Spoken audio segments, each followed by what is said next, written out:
ರಸ್ತೆ ಪಕ್ಕದಲ್ಲೇ ರಾಶಿ ರಾಶಿ ಕಸ ಕಣ್ಮುಚ್ಚಿ ಕುಳಿತ ಪುರಸಭೆ ಅಧಿಕಾರಿಗಳು ಮತ್ತು ಜನಪ್ರತಿನಿಧಿಗಳು. ಹೌದು ವೀಕ್ಷಕರೇ, ಇದು ಗದಗ ಜಿಲ್ಲೆಯ ಲಕ್ಷ್ಮೇಶ್ವರ ತಾಲೂಕು ಕೇಂದ್ರವಾಗಿರುವ ನಗರದಲ್ಲಿ ಸ್ವಚ್ಛತೆ ಅನ್ನೋದು ಮರೀಚಿಕೆಯಾಗಿದೆ. ಹೊಸ ಬಸ್ ನಿಲ್ದಾಣದ ಪಕ್ಕದಲ್ಲಿ ಬರುವ ಇಂದಿರಾನಗರ, ಬಸವೇಶ್ವರ ನಗರ, ಕಲಾಂ ನಗರಕ್ಕೆ ಹೋಗುವ ರಸ್ತೆ ಪಕ್ಕದಲ್ಲೇ ರಾಶಿ ರಾಶಿ ಕಸ ಇದ್ರೂ ಸಹ ಸ್ವಚ್ಛತೆ ಮಾಡದೆ ಪುರಸಭೆ ಅಧಿಕಾರಿಗಳು ಮತ್ತು ಜನಪ್ರತಿನಿಧಿಗಳು ಕಣ್ಣು ಮುಚ್ಚಿ ಕುಳಿತಿದ್ದಾರೆ ಎಂದು ಸಾರ್ವಜನಿಕರು ತಮ್ಮ ಆಕ್ರೋಶವನ್ನ ವ್ಯಕ್ತಪಡಿಸ್ತಾ ಇದ್ದಾರೆ. ವರದಿ ವೀರಣ್ಣ ಹಡಪದ್, NKS TV4, ಲಕ್ಷ್ಮೇಶ್ವರ. ನಮಸ್ಕಾರ ಸರ್, ನಾನು ಕಲಾಂನಗರ ವಾಸಿ ಯಲ್ಲಪ್ಪ ಬಾಗ್ಲೆ ಮಾತಾಡೋದು.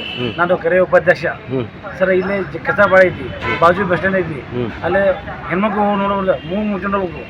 ಇಲ್ಲಿ ಮುನ್ಸಿಪಲ್ ಅಂದ್ರೆ ಏನು ಮಾಡ್ತಾರೆ, ನಾನು ಬಂದು ಹಿಂದೊಮ್ಮೆ ಹೇಳಿದ್ದೆ ಸಾಹೇಬ್ ಹೇಳಿದ್ದೆ, ಆಮೇಲೆ ಚೀಫ್ ಅವ್ರು ಸಾಹೇಬ್ ಹೇಳಿದ್ದೆ, ಅವರು ಅಂದಾರ, ಒಬ್ಬರು ಬರ್ತಾರಲ್ಲ ಅಲ್ಲಿ. ಮತ್ತೆ ಇಲ್ಲಿ ಬಾಜು ಅಷ್ಟೇ ವಾಸನೆ ಏನು ಮಾಡಬೇಕು, ಅವ್ರು ಹುಡುಗರು ಹೆಣ್ಮಕ್ಳು ಇರ್ತಾರ, ನಮ್ಮ ಅಕ್ಕ ತಂಗಿ ಇರ್ತಾರ, ಆಜು ಅಂಗಡಿ ಅದು ರಸ್ತೆ ಬಸ್ ಸ್ಟ್ಯಾಂಡ್ ಬಾಜು ಐತಿ, ಅಲ್ಲಿ ಮೂಗು ನಾವು ಇದಕ್ಕೆ ಮತ್ತೆ ಮುಂದೆ ಬರೀತಾರೆ.